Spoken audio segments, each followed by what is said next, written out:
Glória a Deus. Estamos fazendo aqui os últimos ajustes para iniciar mais uma aula da nossa Escola Bíblica Dominical online. Você que está online, dê um retorno aí, como é que está o som, a imagem. Glória a Deus.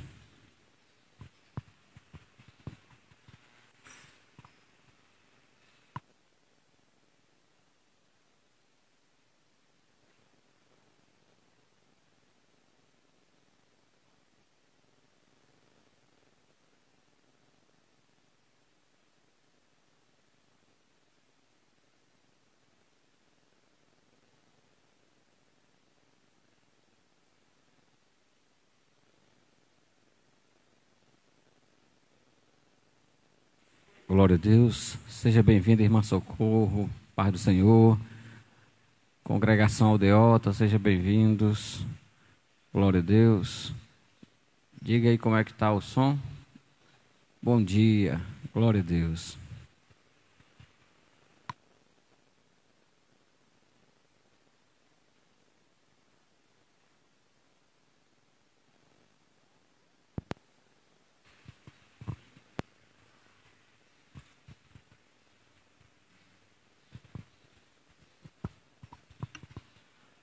Glória a Deus. A paz do Senhor, meus amados irmãos. Já vamos dar início à Escola Bíblica Dominical. Devemos interceder pelos eleitos de Cristo para que eles sejam fortalecidos de poder, vivam em comunhão e exercitem o amor de Deus. Nós vamos fazer uma oração e logo em seguida a gente retorna, né? Logo após a oração a gente vai fazer a leitura oficial para a gente dar realmente início à nossa escola bíblica nesta manhã. Eterno Deus e Pai Celestial, já queremos te agradecer por esse momento na tua presença. Agora, Pai querido, queremos te pedir, Senhor da glória, toma o primeiro lugar em nossas vidas nessa manhã. Abençoa cada irmão que neste momento, ó Pai querido, está conectado, participando dessa live, que eles possam absorver conhecimento nessa manhã, nos dá também a direção da Tua palavra, nos orienta através do Teu Espírito Santo e faz grandes maravilhas nessa manhã. É o que nós te pedimos e te rogamos em nome de Jesus. Muito bem, meus amados irmãos, a lição de hoje ela está baseada em Efésios, no capítulo 3, do versículo 14 até o verso 21, que nós iremos ler nesse momento para a gente começar a discutir sobre o assunto nessa manhã.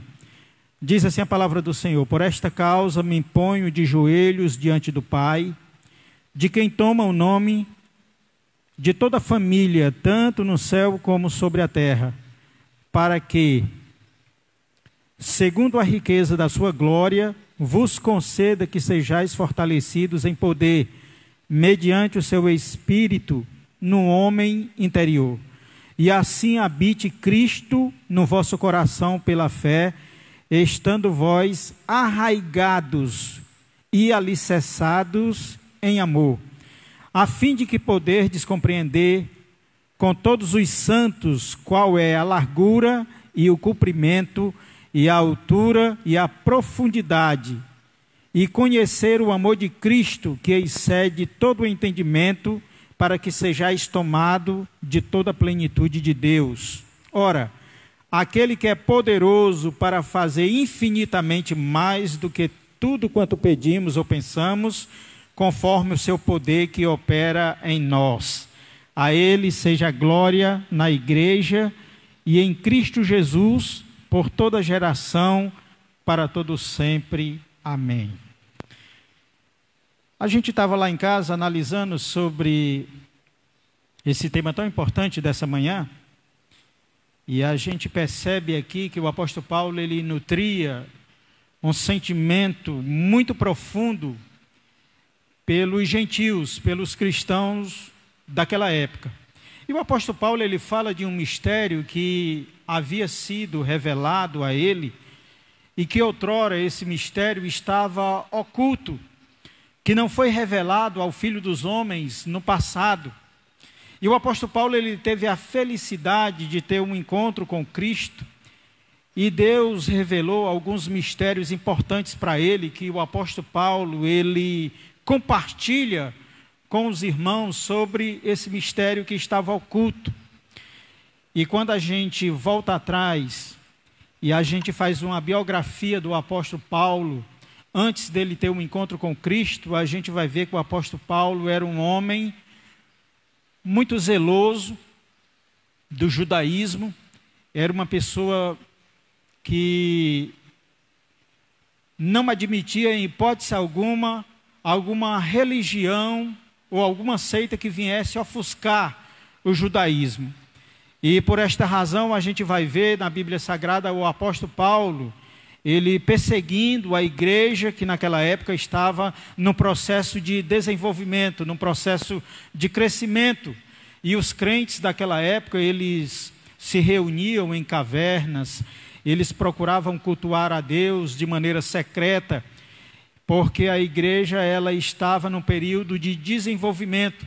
E o apóstolo Paulo, tomando conhecimento desse processo de desenvolvimento e na intenção de barrar o crescimento da igreja, o apóstolo Paulo começou a travar algumas perseguições à igreja de Cristo naquela época. E a gente vai ver que em uma daquelas ocasiões em que o apóstolo Paulo ia a caminho de Damasco, a gente vai ver que algo inusitado acontece com o apóstolo Paulo. Ele tem um encontro com Cristo, Cristo aparece ao apóstolo Paulo naquele momento em que ele era chamado de Saulo, de Tarso, e naquele momento daquela aparição, a Bíblia Sagrada diz que o apóstolo Paulo ele cai por terra, e ele tem um encontro com Cristo. E a partir daquele momento ali, o apóstolo Paulo ele é separado para realizar uma grande obra. E essa grande obra que levou o apóstolo Paulo a fazer, fez com que o apóstolo Paulo abdicasse de certos privilégios que ele tinha naquela época. E a gente começa a ver aí que a partir dali o apóstolo Paulo já começa a padecer uma série de problemas. O primeiro deles, o apóstolo Paulo fisicamente foi impossibilitado de ver. Aí a Bíblia Sagrada diz que o apóstolo Paulo é conduzido até a casa de um certo Simão, e chegando lá por revelação do Espírito Santo, aquele cidadão coloca as mãos sobre o apóstolo Paulo e cai dos seus olhos como umas escamas, e o apóstolo Paulo ele passa a enxergar. A partir daí, aquele homem que perseguia ferozmente a igreja de Cristo, ele passa também agora a ser perseguido. E é aí então que surge a questão da revelação, o mistério de Cristo na vida do apóstolo Paulo.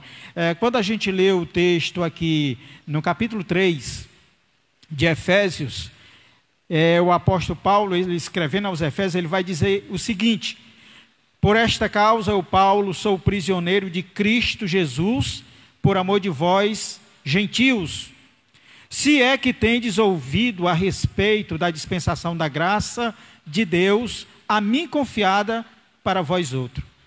Interessante, meus amados irmãos, que o apóstolo Paulo, ele encontrava-se em uma prisão domiciliar, nessa época.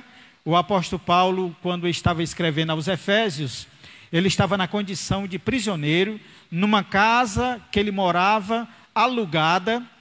E o mais interessante de tudo isso é que um soldado romano estava à disposição do apóstolo Paulo, exatamente para que o apóstolo Paulo não saísse do poder de Roma, que o apóstolo Paulo era um prisioneiro de Roma, e ele estava confinado em sua própria casa, uma prisão domiciliar, quando estava escrevendo aos Efésios.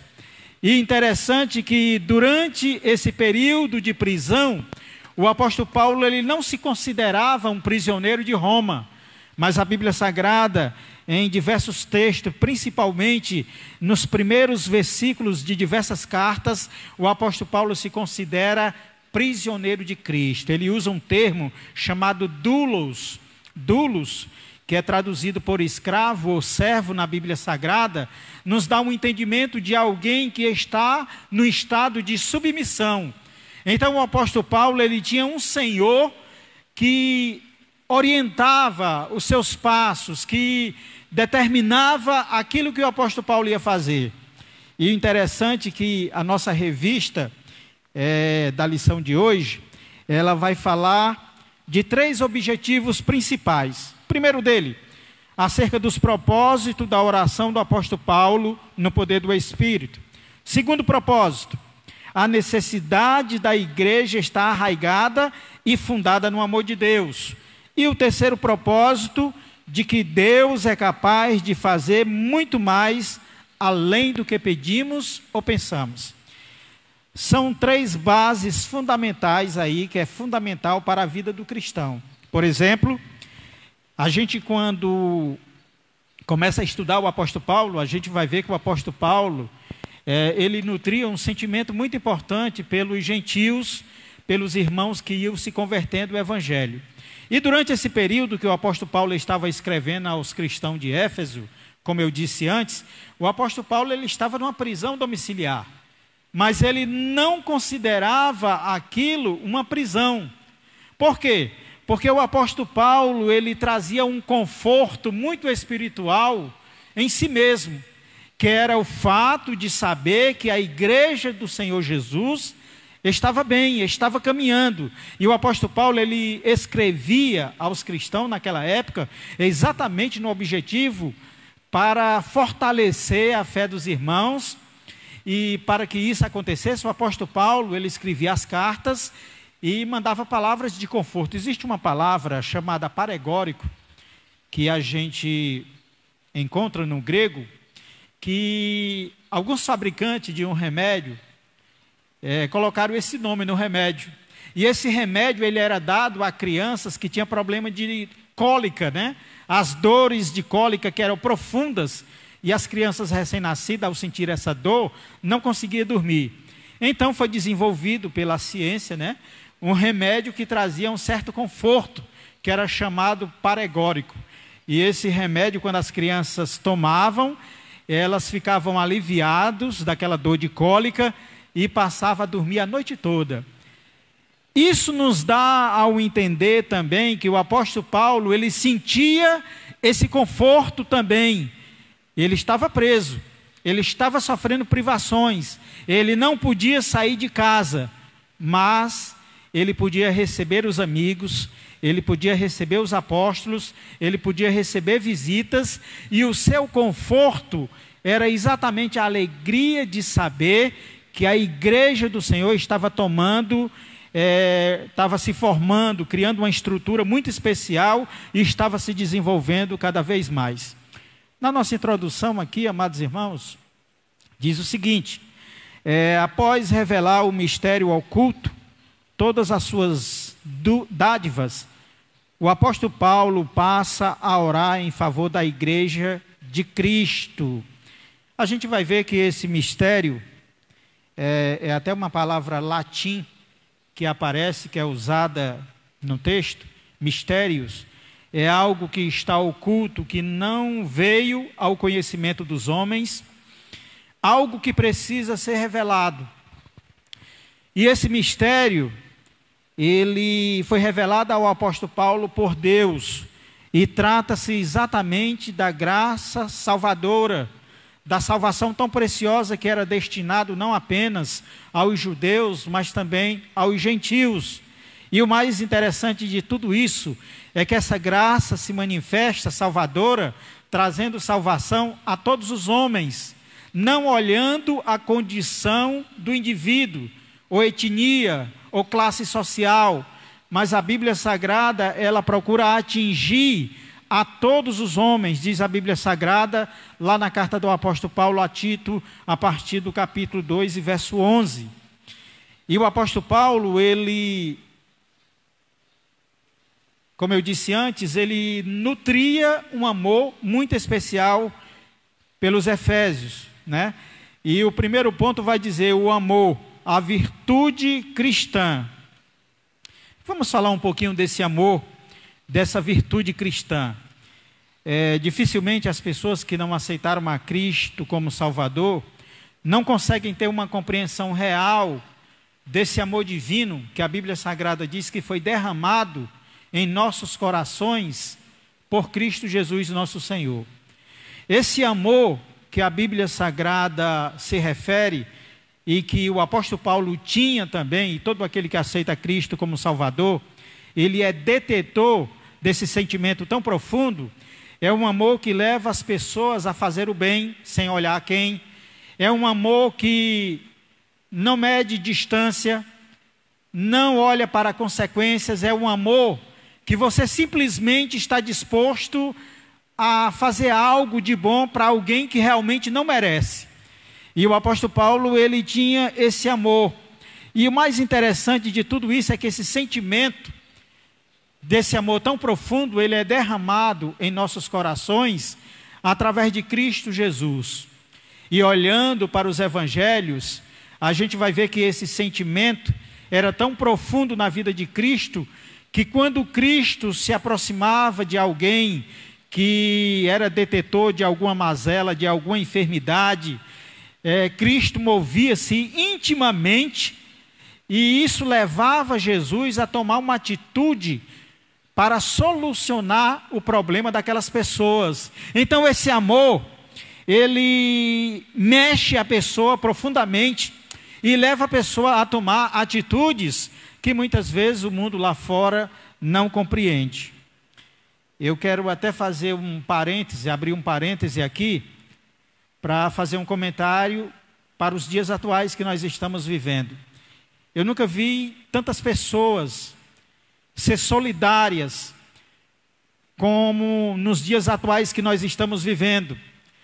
Pessoas que estão deixando o orgulho de lado, pessoas que muitas vezes não estão pensando na questão financeira e estão procurando ajudar diversas pessoas, diversas entidades filantrópicas que existem no nosso país para dar uma melhor qualidade de vida a determinadas pessoas. Nós estamos vendo que algumas pessoas perderam o emprego, algumas pessoas não têm condições de se alimentar porque foi tirado dela a única maneira de sobrevivência, que é o seu emprego.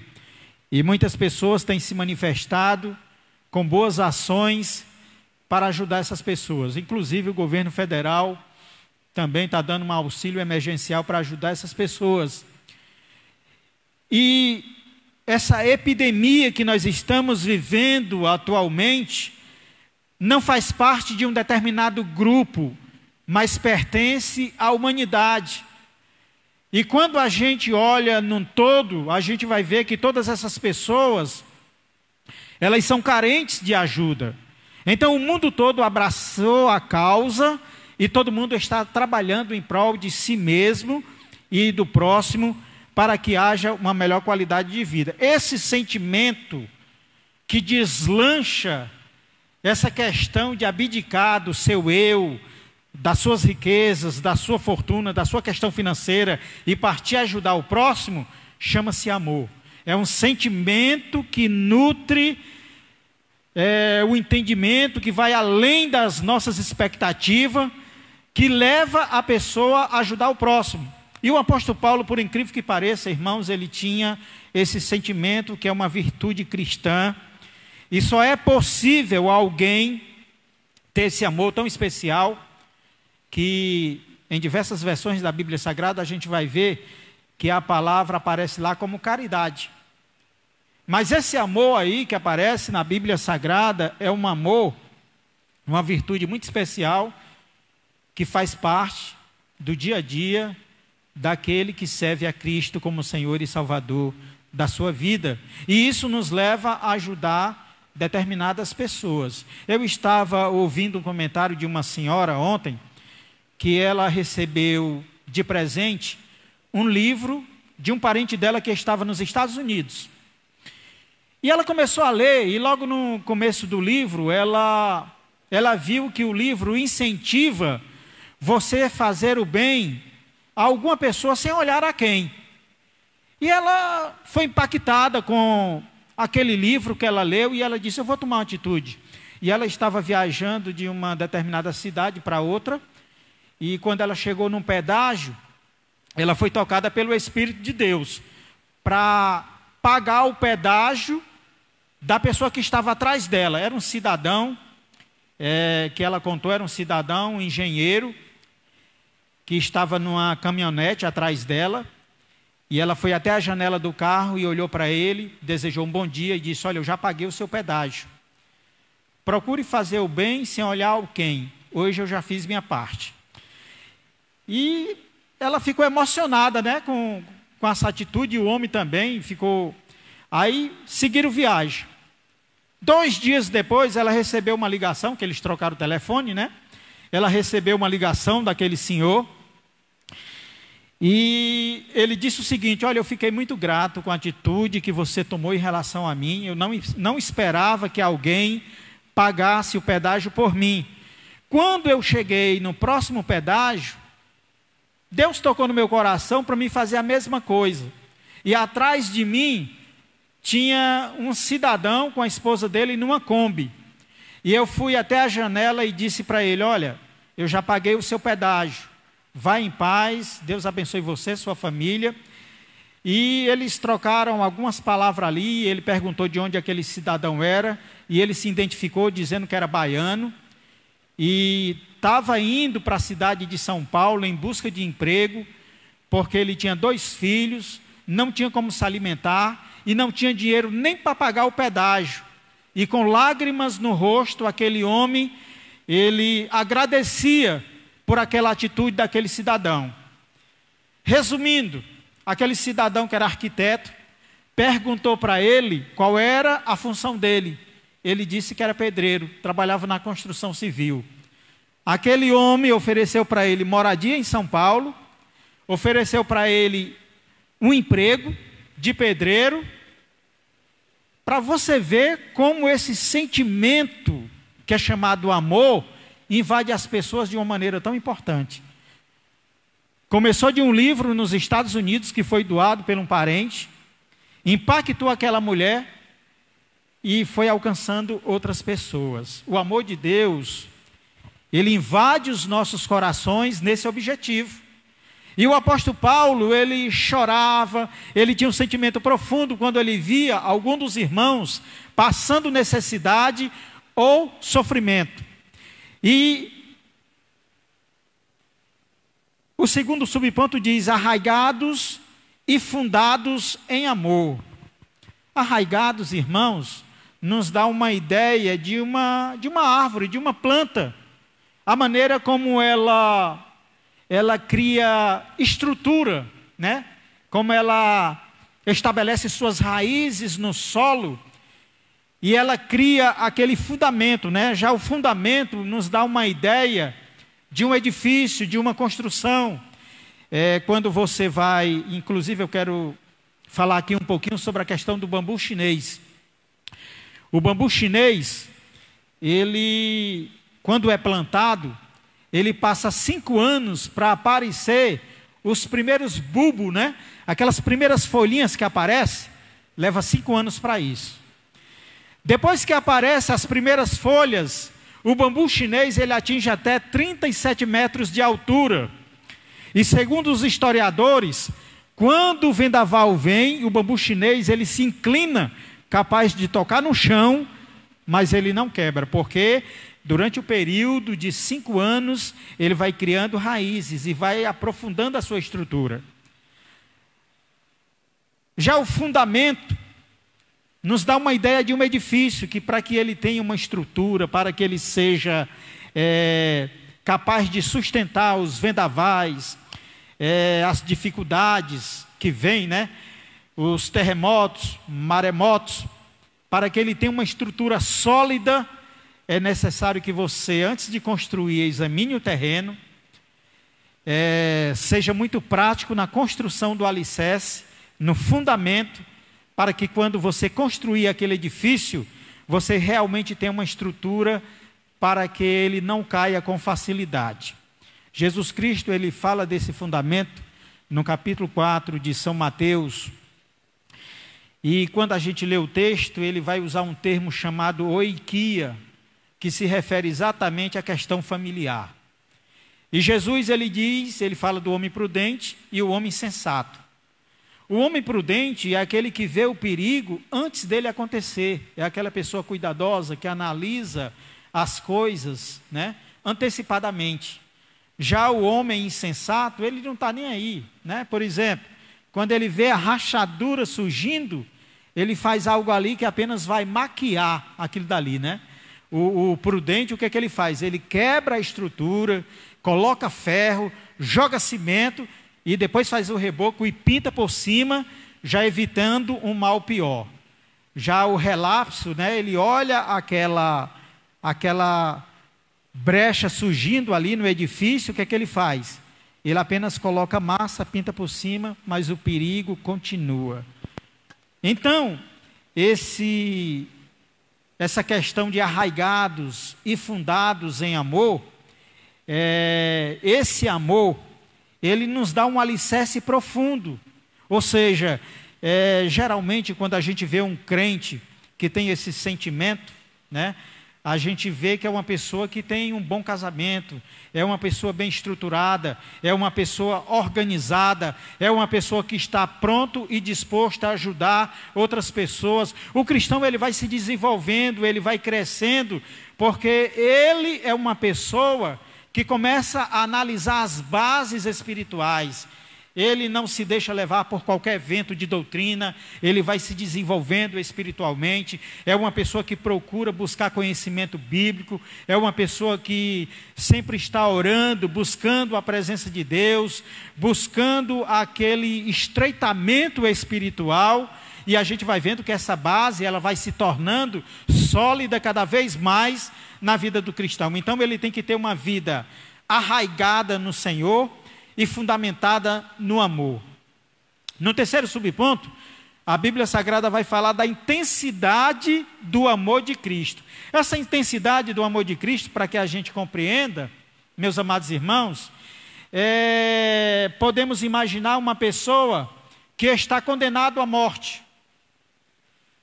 Fulano de tal está condenado à morte.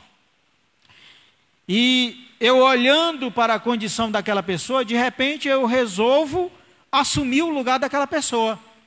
Vou tomar o lugar dela. Era para mim, aquela pessoa está condenada à morte, mas eu vou lá e assumo o lugar daquela pessoa e vou morrer no lugar dela. A compreensão desse amor tão profundo, muitas vezes, as pessoas têm uma determinada dificuldade para compreender, porque a Bíblia Sagrada vai dizer no capítulo 3 e o verso 16 do Evangelho de João: porque Deus amou o mundo de tal maneira que deu o seu Filho unigênito para que todo aquele que nele crê não pereça, mas tenha a vida eterna. A Bíblia Sagrada diz que morrer pelo justo é muito fácil. Morrer por alguém que faz justiça, que faz o bem, é muito fácil. Agora, morrer por alguém que não merece, por alguém que é um homicida, é um traficante, é um assassino, morrer por alguém que pratica o mal, que faz o mal, aí nós temos que pensar duas vezes antes de tomar essa atitude. A graça de Deus, ela não mede distância, não mede esforços para alcançar essas pessoas. O amor de Deus, ele é transformador. Quando a graça de Deus alcança essas pessoas, o Espírito Santo, que é a terceira pessoa da Trindade, passa a trabalhar de maneira objetiva na vida daquela pessoa, transformando aquela pessoa, que é o mais vil pecador, em uma nova criatura. Então o amor de Deus, ele é transcendente, ele é algo que muitas vezes nós não conseguimos dimensionar, nós não conseguimos medir ou compreender a dimensão do amor de Deus. Já ouvi muitas pessoas dizerem assim: ah, mas fulano de tal, até poucos dias estava traindo a mulher, estava bebendo, roubando, fazendo tudo que não presta, agora aceitou a Cristo e diz que é salvo. Realmente a graça de Deus muitas vezes se torna algo incompreensível, mas nós só podemos compreender quando o amor de Deus, ele se manifesta na vida da pessoa. Então, a intensidade desse amor de Deus, ele se manifesta de uma maneira muito graciosa na vida do cristão. E interessante que os gregos, para eles definirem a qualidade desse amor, a gente vai ver que eles vão citar o amor de 4 formas diferentes. É o amor ágape, que é o amor incondicional, o amor divino. A gente vai ver que tem o amor estergô, o amor filho, que é o amor filantrópico, e vai ter também o amor eros. O amor eros é o amor sentimental, erótico, né, entre os casais. O amor filho é o amor entre os irmãos, o amor filantrópico. É aquele amor que leva você a fazer o bem a outras pessoas. Já o amor estergo é o amor entre os parentes, entre pai, filhos, esposa, marido. Então os gregos, eles definem o amor de 4 formas diferentes para que haja uma compreensão da intensidade desse amor divino que é o amor ágape. Esse amor ágape, meus amados irmãos, é aquele amor exatamente com que Cristo nos amou. A Bíblia Sagrada diz que Ele nos amou primeiro, sendo nós ainda pecadores. Então Cristo olhou para nós e com seu olhar de misericórdia resolveu nos amar primeiro, mesmo sendo nós ainda pecadores.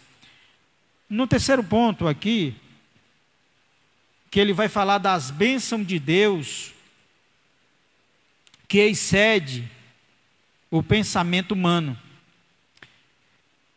Em sua audaciosa intercessão em favor da igreja, o apóstolo ensina que Deus é capaz de fazer muito além do que pedimos e que o eterno deve ser glorificado para sempre.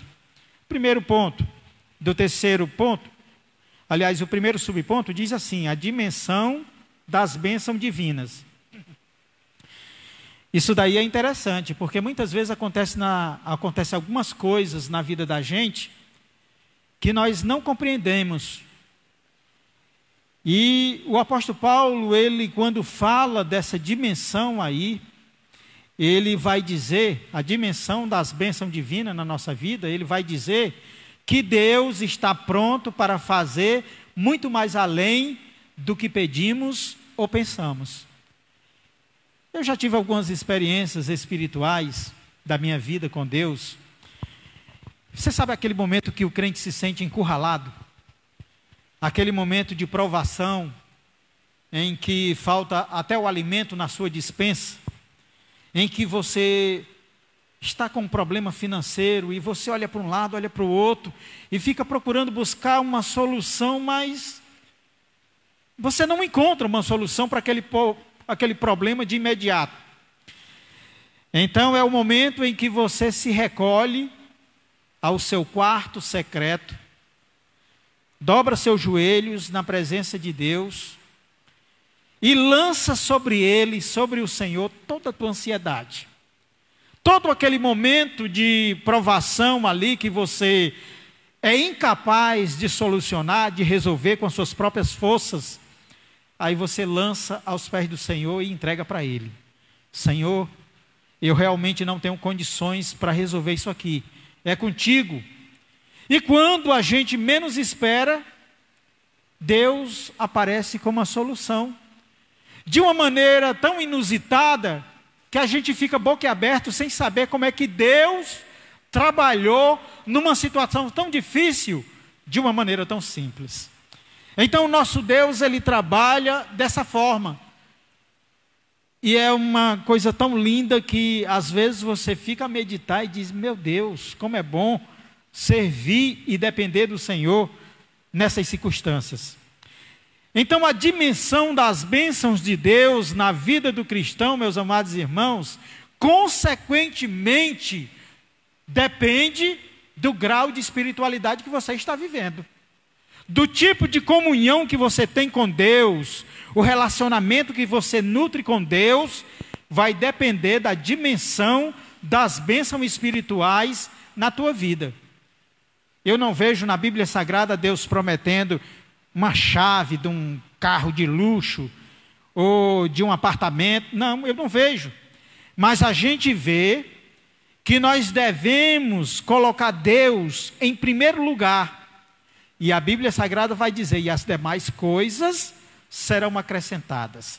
Essas demais coisas que são acrescentadas na nossa vida, depende muito da minha comunhão que eu tenho com Deus, do meu relacionamento que eu tenho com Deus. Diversos homens da Bíblia Sagrada nos surpreendem na Bíblia Sagrada pelo relacionamento que eles tinham com Deus. Por exemplo, Abraão foi chamado de amigo de Deus. Havia uma comunhão tão grande, tão profunda, um estreitamento tão grande entre Abraão e Deus, ao ponto de Deus chamar Abraão de meu amigo. A gente vai ver a intimidade profunda de Jó com Deus. E interessante que quando Jó passa por todas aquelas privações, por todo aquele momento de angústia, de sofrimento, que eu não vi homem ainda na face da terra passar por aquilo que Jó passou. Aí Jó, ele vai dizer: eu te conhecia só de ouvir falar, mas agora não. Agora os meus olhos te contemplam.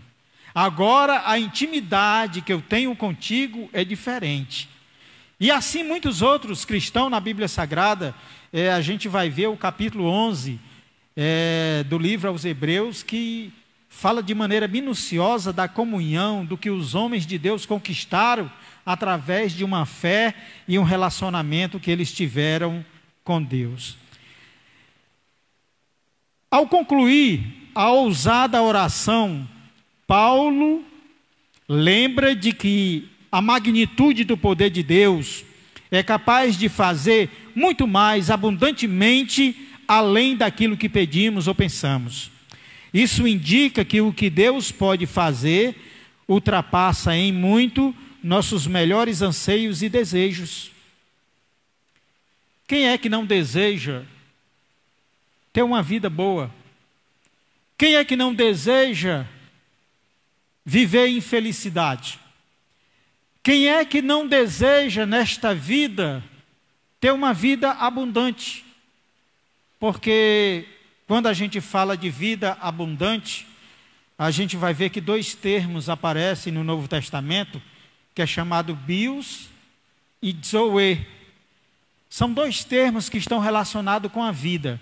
O primeiro deles é a vida biológica, o nosso dia a dia, a nossa luta, a nossa labuta, fala do nosso trabalho, fala da nossa, até dos nossos sentimentos, das nossas atitudes, né? A vida biológica, ela está ligada diretamente com o nosso dia a dia, o que nós fazemos. Mas quando se trata da vida abundante que Jesus fala, que ele diz: eu vim para que tenham vida e vida em abundância. Jesus, ele ultrapassa todos os limites dessa vida terrena e diz que para nós ele tem algo muito superior ao que vivemos aqui nessa terra. Jesus, ele não tem apenas um carro de luxo para oferecer, não tem apenas uma casa, uma boa estrutura, saúde. Jesus, ele mostra para nós que a vida abundante vai além do nosso entendimento. Ele está falando de uma vida de relacionamento espiritual com Deus, de uma comunhão profunda. Ele fala de uma morada eterna, fala de morar no lugar onde as ruas são de ouro e de cristal. Ele fala de coisas que vai além do nosso entendimento. Ele fala de uma felicidade contínua, onde a Bíblia Sagrada diz que a nova cidade, a nova Jerusalém, é algo que o homem não consegue compreender, porque ali não haverá choro, não haverá tristeza, não haverá escuridão, é só paz e alegria no Espírito Santo. A Bíblia Sagrada vai dizer que Deus enxugará do nosso rosto toda lágrima. Quando nós lemos esse texto, ele nos remete a uma questão de sofrimento, uma questão de angústia. É o que muitas famílias estão passando nesse momento. Já imaginou alguém da sua família morrer e não ter direito a um funeral digno, não ter direito a ser velado? Muitas pessoas estão passando por esse momento de angústia, sofrimento e tristeza. Mas a Bíblia Sagrada diz que naquele dia, Deus enxugará do nosso rosto toda lágrima, e nós viveremos de fato e de verdade a felicidade tão falada na Bíblia Sagrada. E todos nós almejamos isso. No terceiro subponto, vai falar da glória divina a Deus. Aliás, no segundo subponto, o convite para a adoração. Paulo encerra esse capítulo com um convite de adoração a Deus, cuja glória é devida na igreja por Jesus Cristo, em todas as gerações. A conclusão paulina não poderia ter sido diferente. Nos versículos anteriores, ele discorreu acerca de uma boa nova do mistério revelado, das muitíssimas riquezas de Cristo conferidas à igreja, da grandeza do poder de Deus e da infinitude do amor e de todas as bênçãos divinas, que excedem a compreensão humana. Além dessas e das demais bênçãos, a única coisa a ser acrescentada era o louvor ao Senhor Deus, detentor de tamanhas dádivas. Quando a gente lê esse texto aqui, nós compreendemos que o cristão, ele é mal agradecido. Porque muitas vezes, meus amados irmãos, nos momentos difíceis da nossa vida, a quem nós recorremos? A Deus. A quem nós pedimos solução para os nossos problemas? A Deus. Às vezes o camarada está desempregado, passando necessidade, e ele passa a se aproximar de Deus, no intuito de gerar uma comunhão mais profunda, e começa a pedir a Deus uma solução. E Deus, que é finitamente bom, Deus é bom o tempo todo. Deus é bom o tempo todo.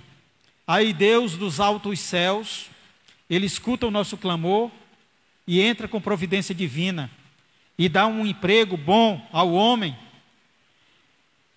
E quando aquela pessoa está numa condição boa financeiramente, ele não se lembra do que ele passou atrás, né? E muitas vezes esquece-se até de Deus, vira as costas. Muitas pessoas tomam esse tipo de atitude. Uma certa vez Jesus curou 10 leprosos e 2 voltaram para agradecer. Jesus, olhando para eles, disse: ué, não eram 10? Cadê o restante? Jesus, ele mostra nesse texto uma realidade profunda que existe no ser humano. O ser humano muitas vezes é mal agradecido, não consegue ser grato a Deus pelos benefícios que Deus realiza na vida da pessoa.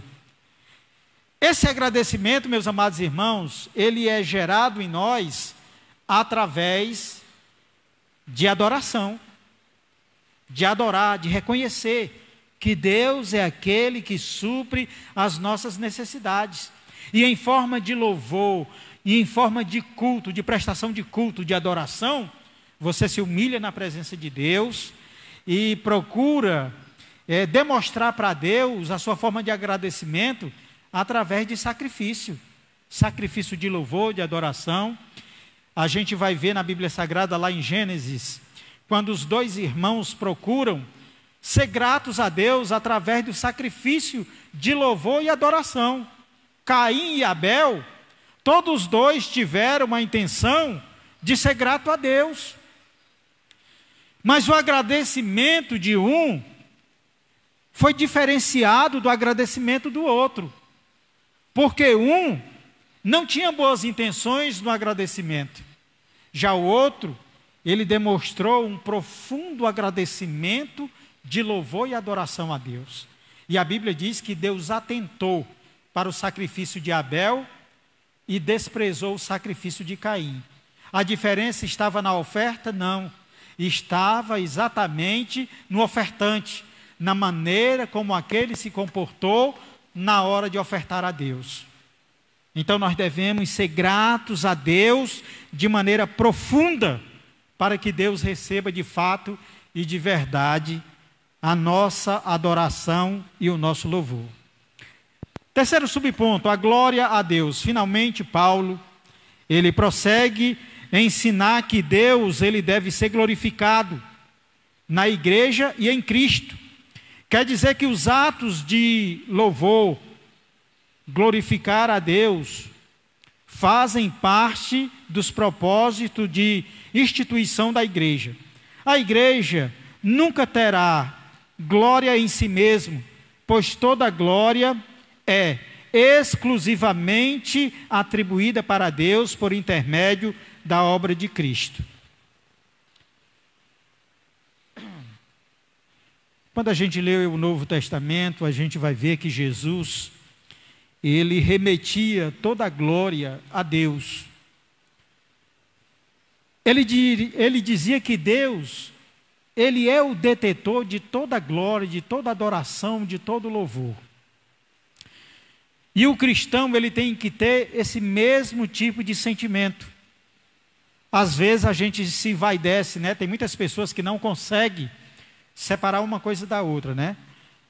Deus é Ele quem usa o homem no púlpito da igreja, é Deus quem dá a palavra no abrir e fechar de sua boca. E às vezes o camarada, ele sobe no púlpito da igreja inspirado pelo Espírito Santo de Deus, e Deus, ele faz um mover tremendo na igreja, acontece algo que deixa as pessoas boca aberta. E às vezes determinadas pessoas não conseguem conviver com esse tipo de coisa, né? Acha que aquele louvor e aquela glória pertence a ele.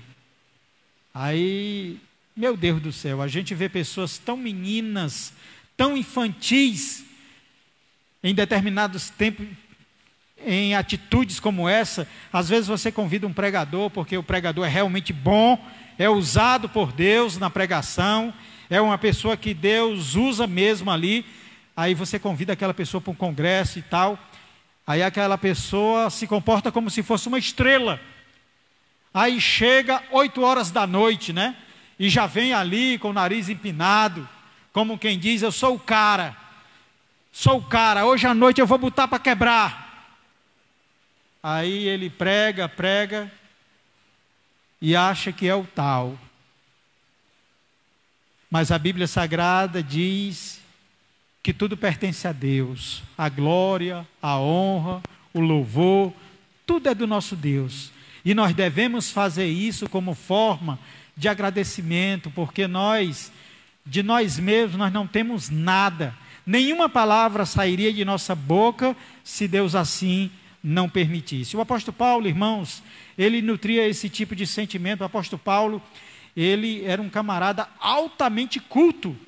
Quando a gente lê a biografia do apóstolo Paulo no Novo Testamento, a gente vai ver que o apóstolo Paulo, olha só, criado aos pés de Gamaliel. Gamaliel era um dos mestres daquela época.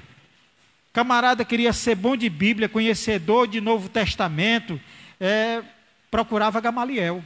E o apóstolo Paulo, ele foi formado aos pés de Gamaliel, conhecia profundamente a lei judaica, mas quando Paulo teve o encontro com Cristo, ele considerou todo esse conhecimento dele como se fosse nada. E o apóstolo Paulo, ele cita uma palavra que nos chama até a atenção. Ele considera como esterco. Olha só que coisa tremenda. Isso demonstra uma humildade tão grande, o senhorio de Cristo na vida do apóstolo Paulo, o agradecimento dele pelo fato de ter conhecido a graça de Deus, o mistério de Deus que foi revelado a ele e dado a ele a responsabilidade de conduzir os gentios a Cristo, dando a eles também a oportunidade e o privilégio de ser co-herdeiros com Cristo, juntamente com os judeus, é uma coisa muito tremenda. E agora, meus amados irmãos, nós vamos partir para a conclusão aqui.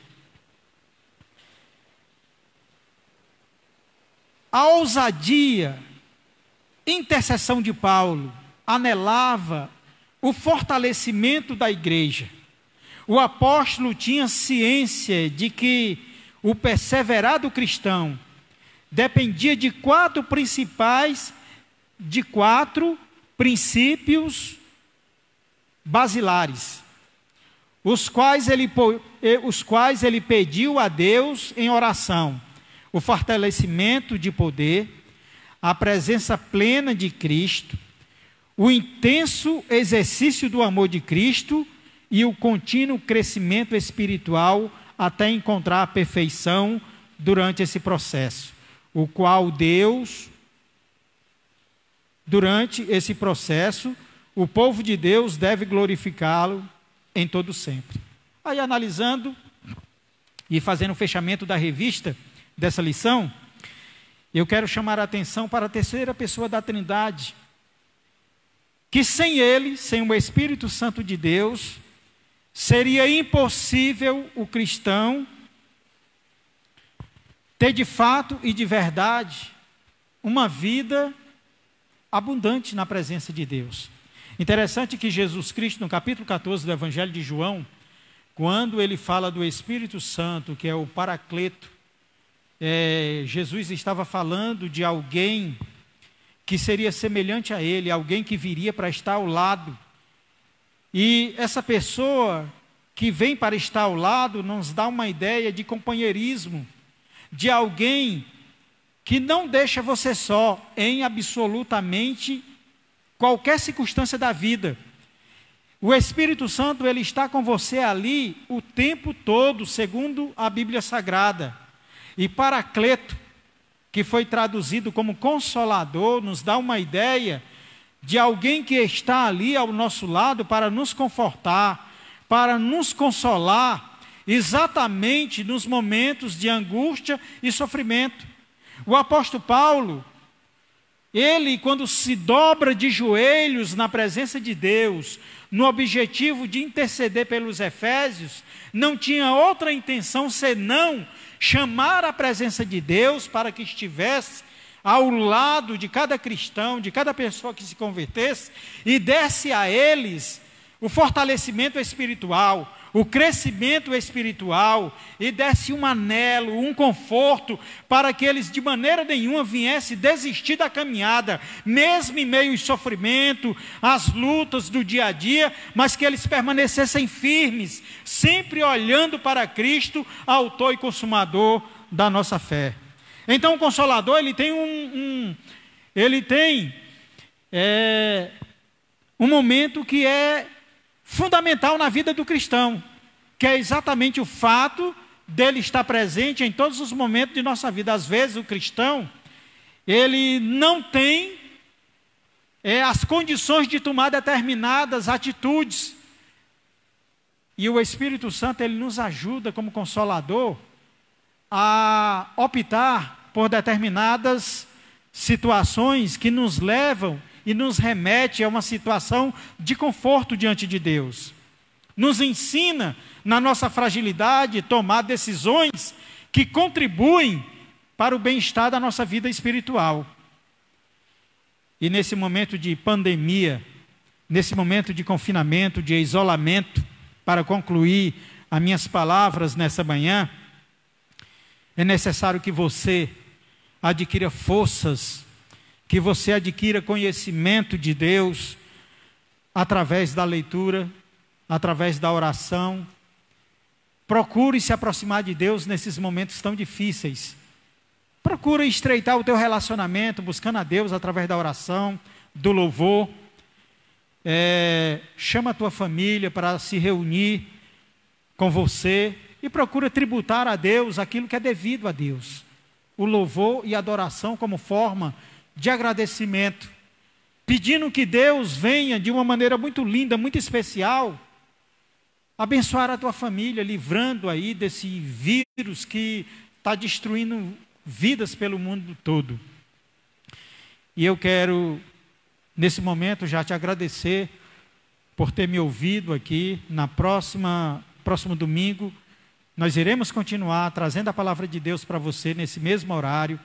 Hoje à noite, a partir das 18 horas, nós temos o culto de missões, dirigido pelo nosso terceiro vice-presidente, que é o pastor João Wellington. vai estar juntamente com toda a nossa equipe aqui, o nosso diácono Naftali, o presbítero Ednardo, que é o pastor ali da congregação em Aldeota, pastor Rogério também. E estamos aqui para levar para você um conforto espiritual, um alento da parte de Deus, que o Espírito de Deus continue trabalhando profundamente na vida dos meus irmãos que se encontram em casa, nesse período de confinamento, e que esse vírus não venha de maneira nenhuma atingir nenhuma de sua família. Tenha cuidado. Nós vamos fazer uma oração para concluir nesse momento, e já estamos gratos a Deus por mais uma escola bíblica dominical. Eterno Deus, Pai querido e santo, nós queremos te agradecer nessa manhã, Senhor, por nos permitir estar aqui na tua casa, levar a tua palavra a muitas famílias que nesse momento se encontram em seus lares, confinados, sem poder sair de casa, Senhor. Nós queremos pedir uma bênção especial sobre a vida dos nossos irmãos, aqueles que estão enfermos, que o Senhor possa curar, possa repreender todo tipo de enfermidade, restituir a saúde de cada um. Olha, Senhor, para os nossos filhos, para as esposas, para os maridos, para aqueles de uma idade muito avançada que está na situação de risco, livra, protege, e assim, Pai querido, continua nos abençoando, abençoando toda a igreja, a Assembleia de Deus, o Ministério Fortaleza, o ministério, a sua membresia, continua abençoando todas as igrejas na face da terra, toda a humanidade, continua conosco, Senhor. É o que nós te pedimos e te rogamos, e já te agradecemos em o nome de Jesus. Deus abençoe a todos, e até a noite, se Deus quiser.